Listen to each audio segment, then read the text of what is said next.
So it's the second game of this particular draft. It's the Portland Timbers we're playing against of the MLS, and kept the team much the same.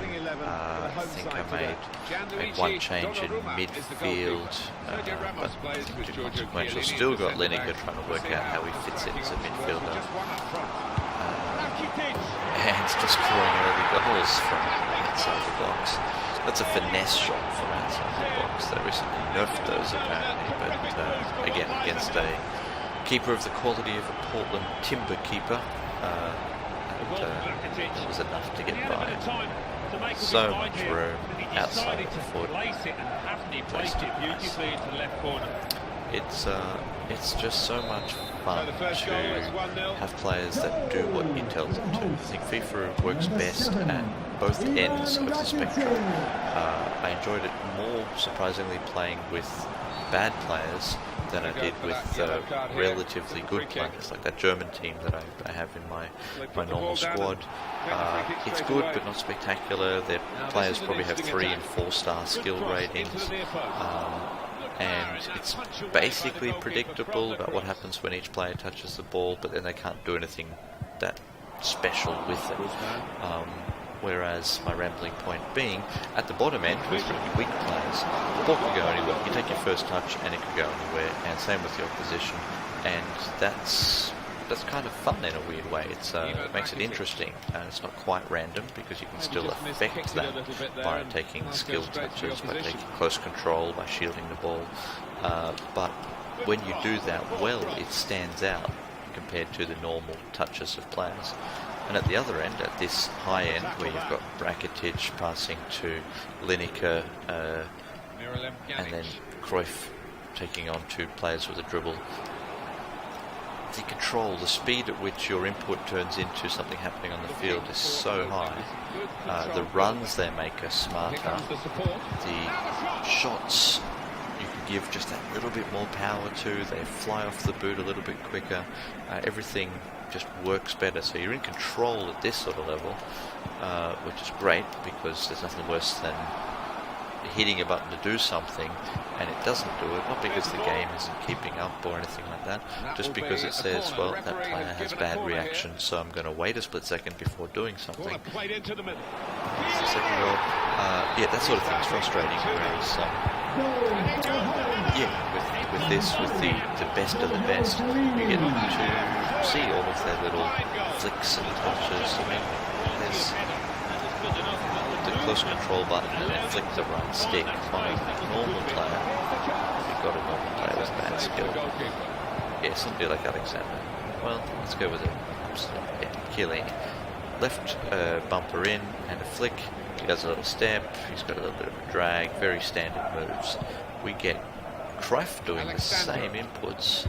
Get it up to him and find some room. Maybe back here. Look at that little drag and shimmy to one side. That was a flick, and that was a behind the, and another one. Let's just go back and look at the replays of those. Actually, some of these animations I've not actually seen. So if we just rewind it, just get rid of that big on-screen display. So hair flapping beautifully in the breeze. So there's a simple shift, and then a little flick, and he used it to avoid a player. Like, some of this is just contextual. I've just hit a button and it's seen there's a player coming, so to avoid them, little flip flap around into space. That is just too quick to see at that speed. So he's got a step over, a flick with the other. Wow, I mean, the ball doesn't actually change direction. It seems completely pointless, but the artistry, the animations that you just don't normally otherwise see. And then look at that, a fake Marseille turn. He's going to step on it. No, he's not. He's going to drag it back this way, and then with the same foot flick it up. Just stunning. I don't think I've seen that one before. And yeah, it's a shame sometimes to have this sort of stuff hidden behind hours and hours of grinding. So that's why, I reiterate, I'm really enjoying this mode, because I get to see this stuff. He's cleaned up here, hasn't he, with that and yeah, I don't have to earn the players. I feel good about myself to having played for several hundred hours to be able to afford Cruyff. FIFA put him in the game, and I'm sure the animators that did that are happy that more people get to see it. If FIFA put more of an effort into really promoting the draft mode, I'd love to see it as a couch co-op or a couch versus mode, where you take your turns drafting the team, maybe co-op one each, or you can just argue about it, who drafts who. Let's go with it, curl it to the top. I overran it and still made it. Or of course, versus, so you each have the same luck chances to draw people, and then you fight it out for get supremacy on the couch against your mate, based not only on your FIFA skill, but on your drafting skill, and how well you constructed your team. And you know, an hour later, none of that matters because you've probably got a new team that you've drafted. And I like that sort of nearly rogue-like disposability. Makes you try new things, try new formations, new players. Lineker as a midfielder, over dribbling because he now thinks he's a midfielder, and then slamming his shot into the attacker who was where he should have been. Lineker's just a hog in midfield. Might be time to sub him off, I think. He's destroying team morale by still being in here. Here he goes again, over dribbling. And when he shares, he's still screaming down the middle saying, I'm a striker, give me the ball. So he again ruins the placement of everybody else. That's it. Lineker needs to go. Of course, my controller decides to disconnect. It obviously is a Lineker fan. So if we take Lineker out, what choices do we have here? I'll stick Sterling in there to link up with Best, or do we go Mbappe and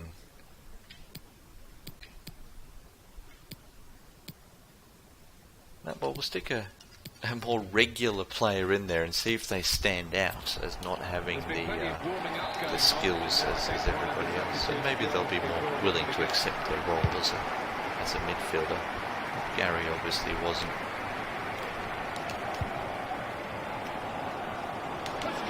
I went for the extra dribble around the last player there. It's so much fun to try things again in low risk games. Looking for teammates in the middle. Oh, he's missed it, but he's got it. In normal squad matches, there's always the fear that you're wasting your match. You can get a certain amount of points that you can win each match, and if you lose a match, then obviously you can get maximum points. If your rank isn't as high that week, you don't get as greater rewards, which are usually in the form of card packs. The better you do that week, the higher rarity of card pack you get. Here's my new midfielder doing the right thing, making his run, and then slotting it up. No, spoke too soon. See, didn't have the skills of Lineker. And that's maybe the frustration of standard mode. You know, 82 to 86 ranked players, or even up to 90. I think I did everything right. I let the ball bounce in front of me. I used the finesse shot. I gave it enough power to beat the keeper, and then the numbers come into play. It says, well, you've only got this much shooting, blah blah blah, and I'll make it miss for you. And I don't know, I don't enjoy that as much. Let's try the same thing again from here with a low power shot. 2 low power shots. I like certainty of outcome, but definitely a reward if I've done the right thing.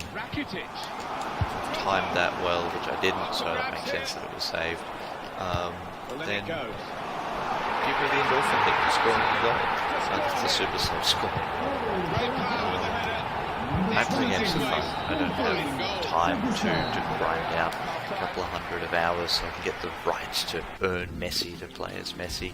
I want to stuff about with him for a bit and then move on to the next thing. Yeah, draft mode is brilliant for that. And you do get a couple of serious games at the end. This is the second and 4 games. The third and fourth are usually a little bit more difficult than this. Best with a clean pair of heels to everybody. Let's try and chip to the far side. Chip to speed to the keeper. I admit I haven't yet worked out the power for chipping. I tend to underpower them too often.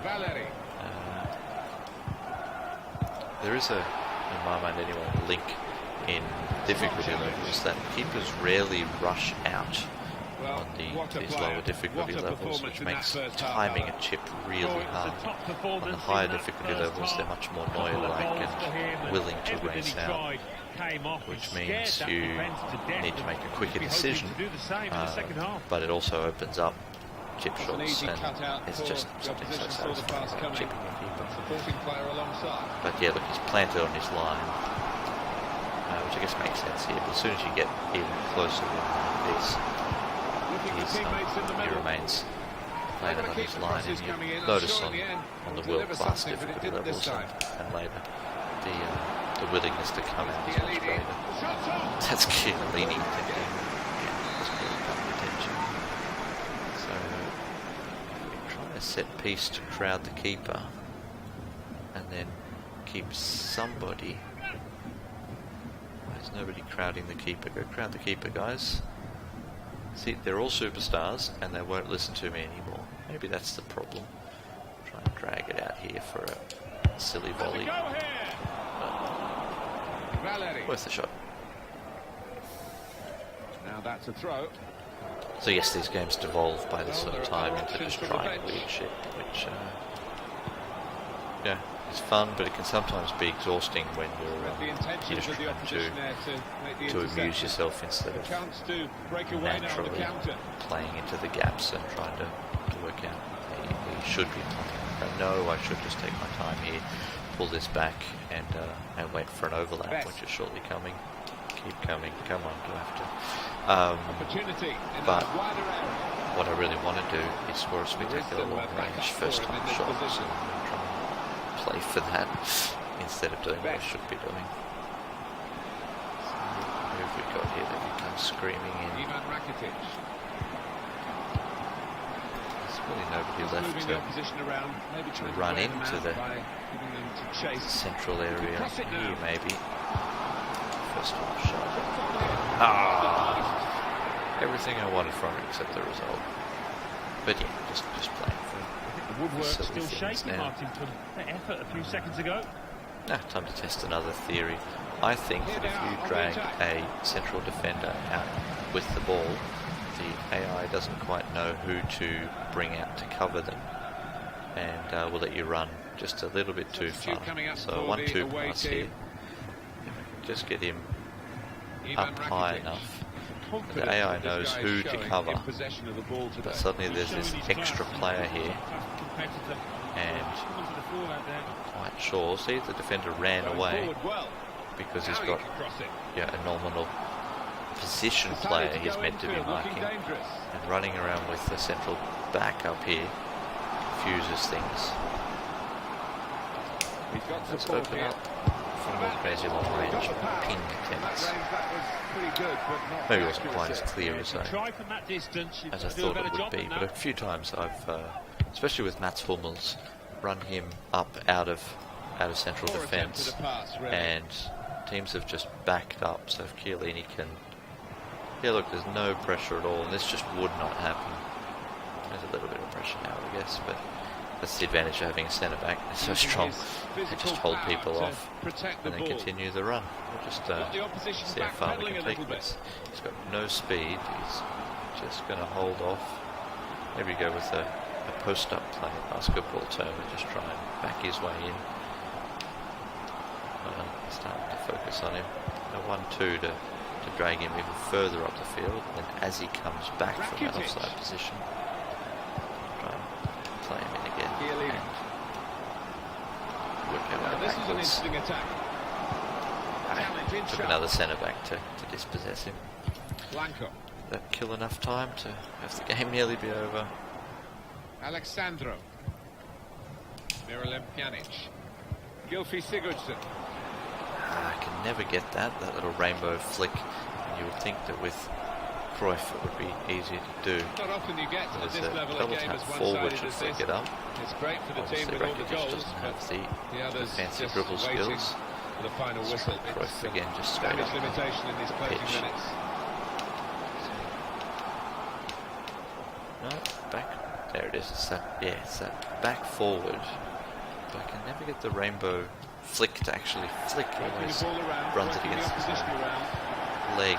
Building steadily here, working away. I think there might be a pause, a beat in between the back and the up. Gylfi Sigurdsson. There's a brought down. Yep, while trying to flick in there. Okay, so let's do something silly with the penalty. We shall try and chip it into the top left corner. So we go, it's probably too much power. Hold down the chip button, aim at the left, and try to chip it up in there. And it's completely perfect. Sniper shooter here. There he goes. Del Piero is down. How close to hitting the crossbar was this? So next time we're going to have to try and land it on the crossbar and then head it in. Alley-oop style. Tracy McGrady off the backboard. Still quite a long way below the crossbar. It really is. Beautiful penalty. Little surprising that it is as one-sided as this. Alright, if that rainbow flick, must get the rainbow flick goal team number. leading deserve Pointless goal number 2. Rainbow flick. It's going to be a very comfortable victory. Well, for anybody really, sometimes but being the most favourite in a match can weigh heavily, expectation and all that. It's not a problem for this team, is it? You can hear me clicking away trying to do it. Maybe I should look up the move list and work it out. It's the goalkeeper's ball. I've always felt a little bit like when you're trying to start a new Mortal Kombat or Street Fighter 2 character, if you're ever looking up the move lists a long time in FIFA for the celebrations, back when I kid about celebrations and trying to work out what secret combo of moves would get him to do a certain thing. Now just mash and be happy with whatever happens. Plenty of width for the team to attack that into. rainbow flick down at all. So let's get Cruyff. Actually, let's Still got a bit to do, but this is promising. And of course, time's run out. So there you go. Too much fun trying. It was rather one-sided, wasn't it? Because, Alrighty, on to the third game.